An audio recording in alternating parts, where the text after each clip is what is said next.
Joining us from Long Island, New York is Marcos. It's nice to see you. Thank you. Nice to meet you too. Thank you for inviting me. Now, you came from Honduras 26 years ago to the United Yes. States, and what a journey it was for you. Can you tell us about the day that journey began and your quest to become a part of America? Well, my decision was to hold my father, my mom, to give you a better life. When I come into this country, I had a great opportunity to working hard. That's why that's why the way we come into to this country, to working hard to support our families. Now, this journey that you took, it wasn't easy. You left with about 20 American dollars in your pocket, and it took you actually 3 months to get here. You had to go through Mexico. So take us through that journey. I left with, like you say, the $25 from here. It's like 500 lempiras from my country. And I just hold me just to cross part of Honduras and part of Guatemala. When I try to hit Mexico, in Mexico, I run out of money. So I have to take like a free train back and forth, jumping from one to another, and have to work hard in Mexico too to save some money to take a bus. When I get to Tijuana, I get a Coyote to cross me to other side to America, and they charge me $350 to go to San Diego, California. Along the way, you worked for 2 months in Mexico, and then you earned, 10 pesos a day, and then you had to pay like 5 of that just to survive. How did you do it? Well, I was go to the restaurant, like a small delis in there. They sell it like 3 taquitos for $5, 5 pesos Mexicanos. So I eat 3 taquitos, that for the whole day, to keep it another 5 pesos to save it to when I take another chance to move up forward from one state to another state. But that's the risk you take when you move, when you come to a different country, because you have to figure out how you gonna be survive, how you can save some money to move forward. Every single day, you have to think about it for the next day, what you gotta do. So I have to working over there for $10 a day from 6 a.m. to 2 p.m. I save 180 pesos in Mexico, about a month and a half, 2 months working hard. Use $5 save and 5 pesos to spend it in food. So I have to look at it for the cheapest food in there, so I can survive for the next day to keep forward, to move up. Because my reason was to came to America. That was my focus. I wasn't thinking about stay another state. My focus was come to America to have a better life and support my family to give you a better life too. Why were you so driven? What was going on in Honduras that you felt the U.S. would be a better life for you?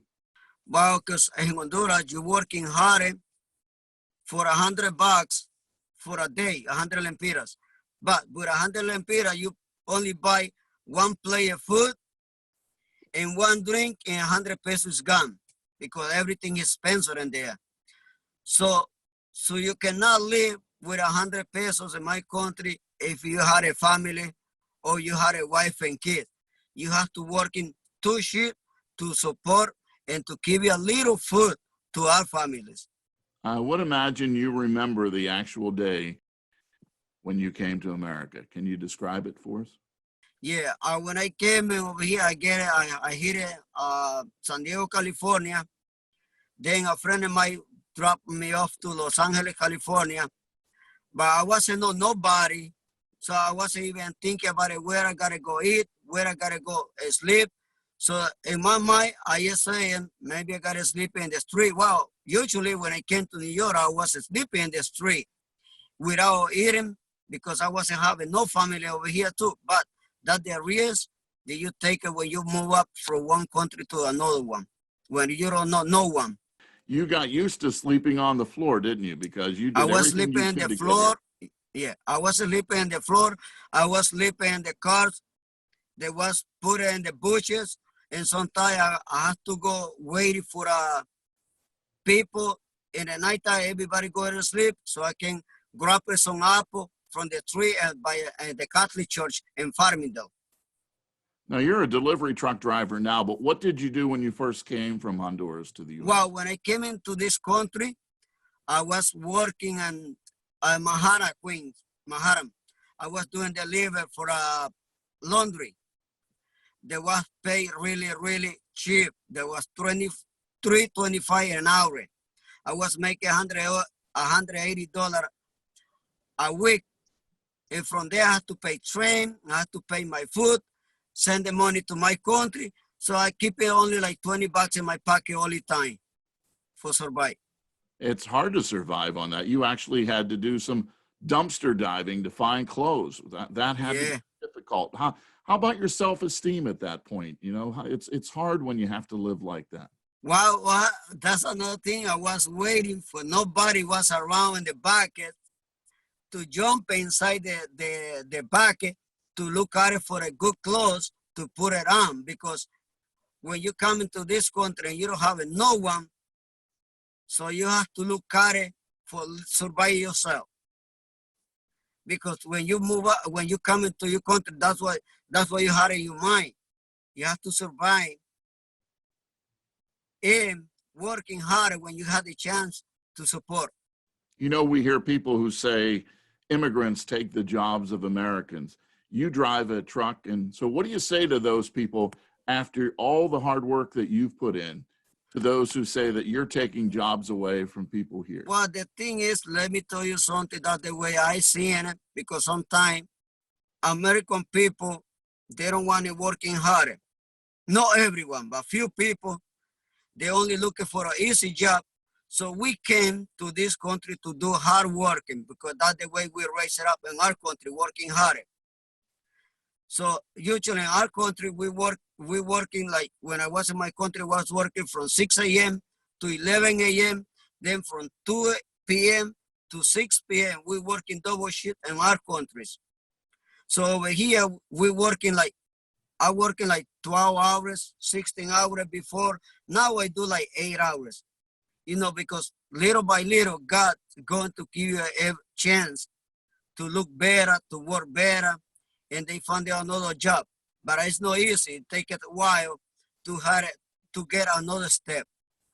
Where did you learn that hard work ethic? Where did that come from? Your family? Did you have it inside you think? Well, my father was working hard. I remember my father, he passed away already, but I remember my father, he was working in the company from 6 a.m. to 6 p.m. 1 week, the same hours. The following week, he was working from 6 p.m. to 6 a.m. Then he go back to my house, take some breakfast, and go to the farm, working from 7 to 11 o'clock. He take a couple hours rest, he come back to work. He was really hard working, our father. So that's the way we learn how to working hard. Now, I know you're a man of great faith. And when your dad died, you couldn't even go back for his funeral. That had to be so difficult. Can you talk about that? Yeah, my daddy passed away on April 22nd, 2010, by around midnight. So I tried to go to my country, but at that time I wasn't having a job. I wasn't having money.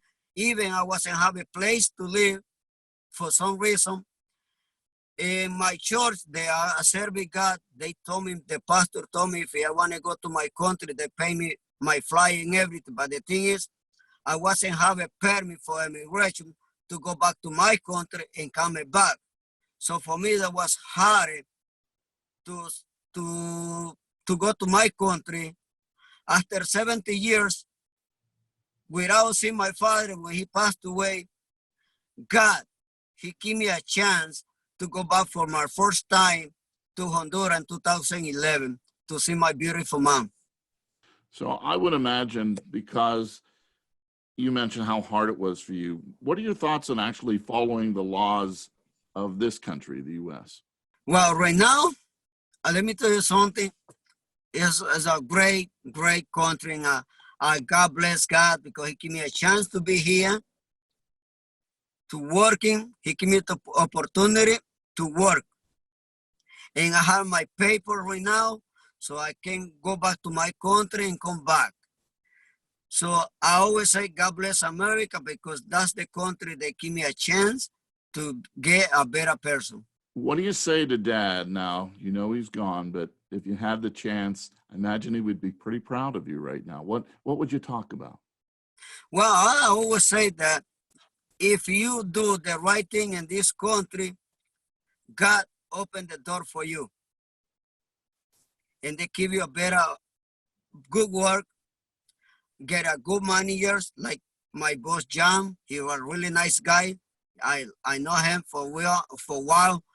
But the thing is, people that sometimes they make a complaint that they cannot working, the people raising, but it's not like that.